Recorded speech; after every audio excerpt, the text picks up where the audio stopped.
I will recognize the member from Lethbridge-West.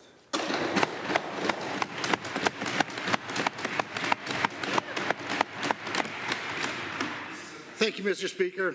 I rise today to deliver my maiden speech as MLA for Lethbridge-West and greet this Assembly with Oki.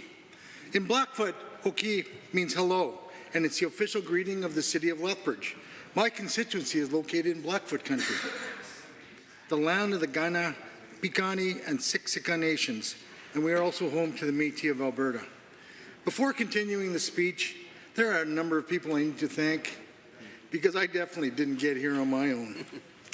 To my mother, Jerry, who's 91 years young, who has aged in a way to which we should all aspire.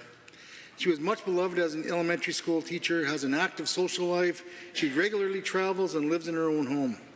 My mom tried very hard to teach me the proper way to behave, and still tries, but has not always been successful. Sorry, Mom, I'll try to be better. I am grateful for the many road trips my mom and dad took to watch me play baseball and hockey, from Vermilion to Emerson, Manitoba, and points between. My mom has always been there for me and my sisters, and I can never repay her for all that she's given me. And to my father, Seiko, who passed away in 2005, but at times seems like he's never left. His quiet wisdom and love for family left an impression on me. He was a tin basher by trade, who had a small plumbing and heating shop. I was lucky to have worked with him, although at times it didn't feel so lucky, and to have golfed with him and to have had special meals with him, which my sisters didn't find out till much later, or maybe now. Seiko taught me to never ask someone to do a job that you weren't willing to do yourself, which I carried with me throughout my career. To my wife and partner, Erin, who has stood with me through 5 elections, provides me with the support I need and also keeps me grounded by being my most honest critic. She truly completes me and makes me whole. Erin's compassion for some of our most marginalized people is exemplified in her decades-long work with individuals with developmental disabilities, and her compassion extends to animals, as is evident in her dedication to the Humane Society. One way or another, Erin makes those around her better. To my adult children, Jessa, Brock, and Kale, and their partners, Alice, Jamie, and Kayla, and my grandchildren, Mira, Maddox, and Lyndon, who lift my spirits and bring me joy whenever we're together, and whose growth and exploration of life is a constant source of amazement and pride for me. To my sisters, Jackie, Kathy, Barbara, and Judy, for who the first couple of decades of my life were not that enamored with me.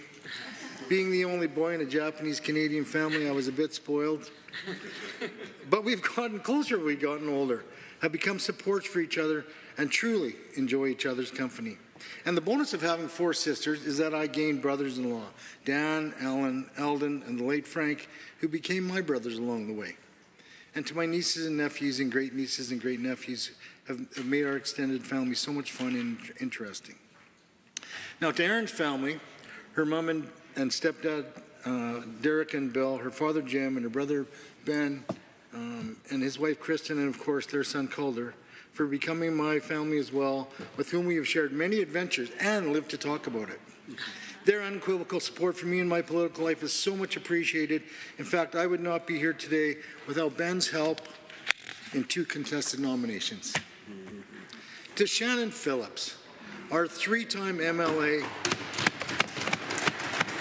who began to strengthen the Alberta NDP in Lethbridge-West in 2011 with their small band of supporters and volunteers, building support for our party one door at a time. She was elected in 2015, 2019, and 2023 in what was formerly a Conservative stronghold, and showed us that the way to win was through hard work. She has been a friend and a mentor, and I will be forever grateful for her support.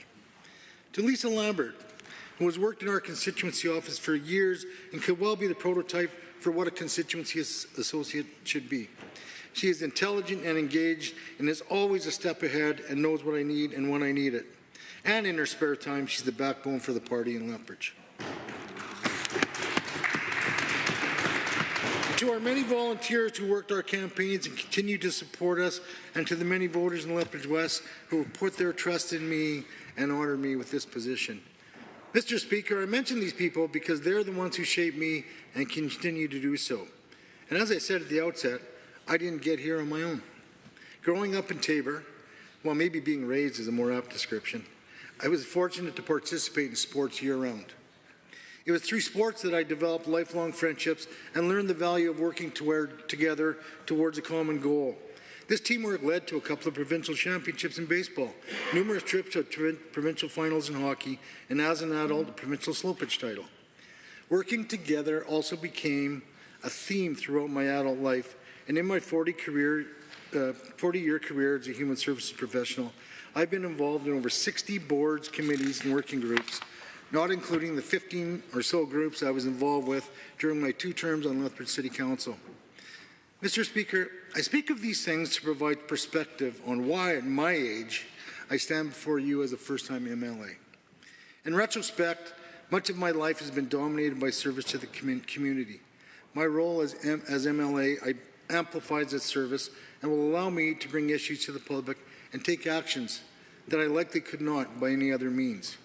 I need to bring the fight about coal mining in the Eastern Slopes directly to the government in this Assembly. I need to raise awareness about the dire state of primary health system in my community in this Assembly. People in my community that are fighting for an education system that is inclusive for all students, is a safe place to learn for all students in safe buildings, a system that has an age-appropriate, developmentally appropriate curriculum, need to know that I will bring that fight to this Assembly. People in my community need to know that I will advocate for their needs regardless of their politics in this Assembly.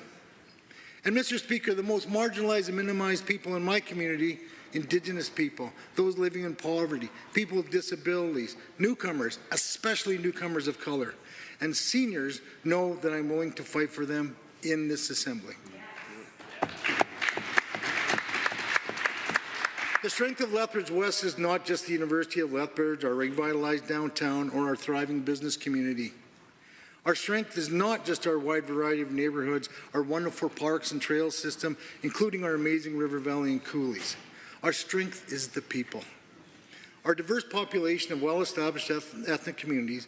I'm really proud to be one of the first Japanese Canadian and Okinawan Canadian MLAs in the country. Yeah. Combined with many newcomers from around the world, has created a dynamic that is exciting. We're home to the largest Nepali Bhutanese community in Canada. We were a leader in receiving Syrian refugees. We're experiencing a surge in residents from a number of African countries, and our community stepped up to take in many Ukrainians displaced by war. Mr. Speaker, I will do my best in this Assembly for the people of Lethbridge-West. And with that, Mr. Speaker, I adjourn debate.